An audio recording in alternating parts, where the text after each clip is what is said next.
In the modern era, has the competitive spirit of sports faded? മത്സരാധിഷ്ഠിത അഭിനിവേശമാണെങ്കിലോ?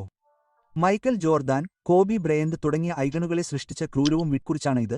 കായികരംഗത്തിന്റെ ആധുനിക യുഗത്തിൽ ഇത് നഷ്ടപ്പെട്ട ഒരു കലയായി തോന്നുന്നത് എന്തുകൊണ്ടാണെന്ന്. പതിറ്റാണ്ടുകളായി NBA വികസിച്ചുകൊണ്ടിരിക്കുകയാണെന്ന് ഈ നിശബ്ദവും ചിന്താപരവുമായ സംഭാഷണങ്ങളിൽ ജോർദാൻ ഓർമ്മകൾ അയവിറക്കുക മാത്രമല്ല, മണലിൽ ഒരു രേഖ വരച്ചിടുകയും ചെയ്തു. ആധുനിക അത്ലറ്റുകളുടെ മാനസികാവസ്ഥയെ അദ്ദേഹം ചോദ്യം ചെയ്തു, പ്രത്യേകിച്ച് ഇപ്പോൾ സാധാരണമായി വരുന്ന ലോഡ് മാനേജ്മെന്റ് രീതിയെ വിളിച്ചു പറഞ്ഞു. അദ്ദേഹത്തിന്റെ വാക്കുകൾ ഒരു കൊടുങ്കാറ്റിന് തിരികൊളുത്തി, പലരും ചോദിക്കാൻ ഭയപ്പെടുന്ന ഒരു ചോദ്യത്തിന് കാരണമായി. ദീർഘായുസ്സ് തേടി കളിയുടെ ആത്മാവ് നഷ്ടപ്പെട്ടോ?